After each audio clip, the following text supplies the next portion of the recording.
നമസ്കാരം രുചികളുടെ ലോകത്തിലേക്ക് എല്ലാവർക്കും ഒരിക്കൽ കൂടി സ്വാഗതം. അപ്പോൾ ഇന്നത്തെ നമ്മുടെ സ്നാക്ക് എന്ന് പറഞ്ഞാൽ ഒരു പൊട്ടറ്റോ ബൈറ്റ്സ് ആണ് കേട്ടോ.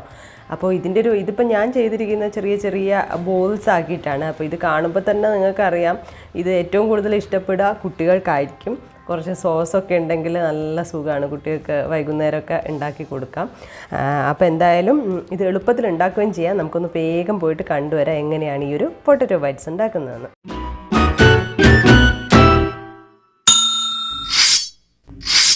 അപ്പോൾ ഇതിനു വേണ്ടി നമ്മൾ 3 ഉരുളക്കിഴങ്ങാണ് വേവിച്ചെടുക്കാൻ പോകുന്നത്. അപ്പോൾ കുറച്ച് വെള്ളം ഒഴിച്ച് കുക്കറിലാണ് വേവിച്ചെടുക്കുന്നത്. അപ്പോൾ ഇതാ ഉരുളക്കിഴങ്ങ് വെന്ത് വന്നിട്ടുണ്ടെന്ന് തണുക്കുകയും ചെയ്തിട്ടുണ്ട്. അപ്പോൾ ഞാനിങ്ങനെ തൊലി കളഞ്ഞെടുക്കുകയാണ്. ഇനി നമുക്ക് ഈ വെന്ത ഉരുളക്കിഴങ്ങ് ഒന്ന് പൊടിച്ചെടുക്കണം. അപ്പോൾ ഞാനിപ്പോൾ ഇത് ഗ്രേറ്റ് ചെയ്തെടുക്കാൻ പോവാണ്. എന്താ കാരണം എന്ന് വെച്ചാൽ നമ്മൾ പലതും ഉണ്ടാക്കുമ്പോൾ പൊട്ടറ്റോ കൈ വെച്ചിട്ടോ അല്ലെങ്കിൽ തവി വെച്ചിട്ടോ ഒക്കെ ഇങ്ങനെ ഉടച്ചെടുക്കുന്ന സമയത്ത് ഇടയ്ക്ക് ഇങ്ങനെ നടുഭാഗത്തൊക്കെ ഇങ്ങനെ ചെറിയ കഷ്ണം പോലെ ഉണ്ടാവും. അപ്പോൾ അതുകൂടി വരാതിരിക്കാൻ വേണ്ടിയിട്ടാണ് ഗ്രേറ്റ് ചെയ്തെടുക്കുകയാണെങ്കിൽ നല്ല ഫൈനായിട്ട് കിട്ടും, നന്നായിട്ട് പൊടിഞ്ഞ് കിട്ടും കേട്ടോ. അതുകൊണ്ടാണ് ഇങ്ങനെ ചെയ്യുന്നത്. അപ്പോൾ ഇതാ എല്ലാം ഗ്രേറ്റ് ചെയ്തെടുത്തിട്ടുണ്ട്. ഇനി നമുക്കിതിലേക്ക് കുറച്ച് സാധനങ്ങൾ കൂടി ആവശ്യമുണ്ട്. എന്തൊക്കെയാണെന്ന് നോക്കാം. ഒരു 3 മുതൽ 4 ടേബിൾ സ്പൂൺ വരെ ചില്ലി ഫ്ലേക്സ് എടുത്തിട്ടുണ്ട്. അപ്പോൾ ചില്ലി ഫ്ലേക്സ് തന്നെയാണ് ഇതിൻ്റെ ഒരു ടേസ്റ്റ് കൂട്ടുന്നത് കേട്ടോ. മുളക് പൊടി വേണമെങ്കിൽ മുളക് പൊടി എടുക്കാം, എന്നാലും ഞാൻ പ്രിഫർ ചെയ്യുന്നത് എന്തായാലും ചില്ലി ഫ്ലേക്സ് ആണ്. വീട്ടിലെന്തായാലും വറ്റൽമുളകൊക്കെ ഉണ്ടാവും, അപ്പോൾ അതൊന്ന് പൊടിച്ചെടുത്താൽ മതി. പിന്നെ ഒരു 1/2 ടേബിൾ സ്പൂൺ വെളുത്തുള്ളി ചോപ്പ് ചെയ്ത് ഇട്ടത്, ചെറുതായിട്ട് ചോപ്പ് ചെയ്തതാണ്.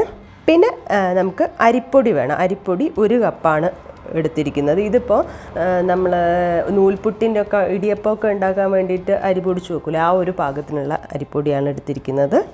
പിന്നെ നമുക്ക് കോൺഫ്ലോർ വേണം. കോൺഫ്ലോർ ഒരു 2 ടേബിൾ സ്പൂൺ ഞാൻ എടുത്തിട്ടുണ്ട്. ഇനി ഒരു പാനിൽ കുറച്ച് ഓയിലൊക്കെ ഒഴിച്ച് ഒന്ന് ചൂടായിട്ടുണ്ട്. ഇനി നമുക്കിതിലേക്ക് വെളുത്തുള്ളി ഇട്ട് കൊടുക്കാം. എന്നിട്ട് ഇതൊന്ന് മൂപ്പിച്ചെടുക്കാം. അപ്പോൾ ഇതാ വെളുത്തുള്ളിയുടെ ആ ഒരു പച്ച മണമൊക്കെ ഉണ്ടല്ലോ, അതൊക്കെ ഒന്ന് മാറി വന്നിട്ടുണ്ട്. ഇനി നമുക്കിതിലേക്ക് നമ്മളെ വറ്റൽമുളക് പൊടിച്ചത് ചേർത്ത് കൊടുക്കാം. ഇനി ഇതും ഒന്ന് മൂപ്പിച്ചെടുക്കണം കേട്ടോ. അപ്പോൾ ഇത് ഏതാണ്ട് മൂത്ത് വന്നിട്ടുണ്ട്. ഇനി നമ്മളിതിലേക്ക് വെള്ളം ഒഴിച്ചു കൊടുക്കുന്നുണ്ട്. വെള്ളം ഒഴിക്കുന്നതെന്ന് പറഞ്ഞാൽ 1 കപ്പാണ്. നമ്മൾ 1 കപ്പാണ് അരിപ്പൊടി എടുക്കുന്നത്, അപ്പോൾ ആ 1 കപ്പ് തന്നെയാണ് വെള്ളം ഒഴിക്കുന്നത്.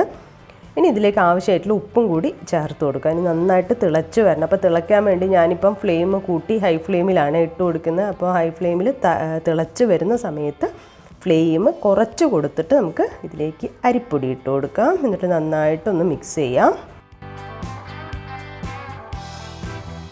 അപ്പോൾ ഇത് നന്നായിട്ട് മിക്സായി വന്നിട്ടുണ്ട്. ഇനി ഇതൊന്ന് തണുക്കട്ടെ കേട്ടോ. അപ്പോൾ ഇതാ നമ്മളെ കൂട്ടൊക്കെ ഒന്ന് തണുത്തിട്ടുണ്ട്. അപ്പോൾ ഇനി ഇത് വേറൊരു വലിയ പാത്രത്തിലേക്ക് മാറ്റി കൊടുക്കാം. എന്നിട്ട് കൈവച്ച് നന്നായിട്ട് ഒന്ന് കുഴച്ചെടുക്കുക കേട്ടോ. അപ്പോൾ ഇനി അടുത്തത് ഇതിലേക്ക് ചേർക്കേണ്ടത് നമ്മൾ കോൺഫ്ലോർ എടുത്ത് വെച്ചില്ലായിരുന്നു, അപ്പോൾ ആ ഒരു കോൺഫ്ലോറും കൂടി ചേർത്ത് കൊടുക്കുക. ഇത് ശരിക്കും കോൺഫ്ലോർ ചേർക്കുന്ന ഒരു ക്രിസ്പിനെസ് കിട്ടാൻ വേണ്ടിയിട്ടാണ് കേട്ടോ. അപ്പോൾ നമുക്ക് റൈസ് ഫ്ലോർ വെച്ചിട്ട് മാത്രം വേണമെങ്കിൽ ചെയ്യാം, പക്ഷേ എനിക്ക് കൂടുതൽ നന്നായിട്ട് തോന്നി കുറച്ച് കോൺഫ്ലോർ ചേർക്കുമ്പോഴാണ്. ഇനി നന്നായിട്ട് ഒന്നും കൂടി കുഴച്ചെടുക്കാം. ഇനി ഇതിലേക്ക് നമ്മൾ ഗ്രേറ്റ് ചെയ്ത് വെച്ച പൊട്ടറ്റോ ഉണ്ടല്ലോ, അതും കൂടി ചേർക്കാം. എന്നിട്ട് നല്ല പോലെ അങ്ങ് കുഴയ്ക്കാം. ചപ്പാത്തിക്ക് കുഴക്കില്ലേ, അതുപോലെ അങ്ങ് കുഴച്ചെടുക്കാം കേട്ടോ. അപ്പോൾ ഇതാ നമ്മൾ കുഴച്ചെടുത്തിട്ടുണ്ട്. ശരിക്കും ഇല്ലേ ചപ്പാത്തി ചൂടാൻ വേണ്ടിയിട്ട് നമ്മൾ കുഴക്കുന്ന അതേപോലെ ഉണ്ട്. അപ്പോൾ ഇനി നമ്മൾ ഇതൊന്ന് കുറച്ചെടുത്തിട്ട് ഞാനിപ്പം ഷേപ്പ് ചെയ്യുന്നത് ഇങ്ങനെ ബോൾസ് ആക്കിയിട്ടാണ്, ചെറിയ ചെറിയ ബോൾസ് ആക്കിയിട്ടാണ്. ഇനി നിങ്ങൾക്ക് വേണമെന്നുണ്ടെങ്കിൽ സ്റ്റിക്കാക്കിയിട്ടോ സ്റ്റിക്ക് പോലെ അങ്ങനെയൊക്കെ ചെയ്തെടുക്കാം, ഏത് ഷേപ്പിൽ വേണമെങ്കിലും ചെയ്തെടുക്കാം. അപ്പോൾ ഇതെല്ലാം നമുക്ക് ഷേപ്പാക്കിയെടുക്കാം. ഇനി നമ്മൾ ബോൾസ് നമുക്ക് ഫ്രൈ ചെയ്യണം. അതിന് വേണ്ടിയിട്ട് ഓയിൽ ചൂടാക്കിയിട്ടുണ്ട്. ഇനി ഇതിലേക്ക് ഓരോ ബോൾസായിട്ട് ഇട്ട് കൊടുക്കാം. ചെറുതായതുകൊണ്ട് തന്നെ നമുക്ക് കുറേ ഒറ്റയടിക്ക് തന്നെ ഫ്രൈ ചെയ്തെടുക്കാം കേട്ടോ, ഒരു കുഴപ്പമില്ല. ഒട്ടി പിടിക്കുകയോ അങ്ങനെയുള്ള കാര്യങ്ങളൊന്നുമില്ല. ഇത് അപ്പോൾ ആയി വരുന്ന സമയത്ത് നമുക്ക് ശരിക്കും മനസ്സിലാവും. അതിൻ്റെ ആ പുറം ഭാഗമൊക്കെ ഇങ്ങനെ കാണുമ്പോൾ തന്നെ ഒരു ക്രിസ്പി ആയ പോലെ ഒരു ഫീൽ ഉണ്ടാവും. കണ്ടോ, ഇത് ഏതാണ്ടായിട്ടുണ്ട്.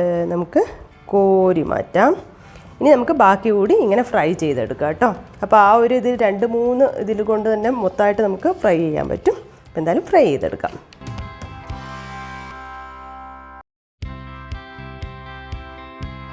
അപ്പോൾ നമ്മുടെ tasty and crispy potato bites ഇവിടെ റെഡി ആയിട്ടുണ്ട്. അത് കാണുമ്പോൾ തന്നെ എന്താ ഒരു സ്റ്റൈല്, നല്ല ബോൾ പോലെ. ഇത് കണ്ട നല്ലൊരു ഷേപ്പല്ലേ.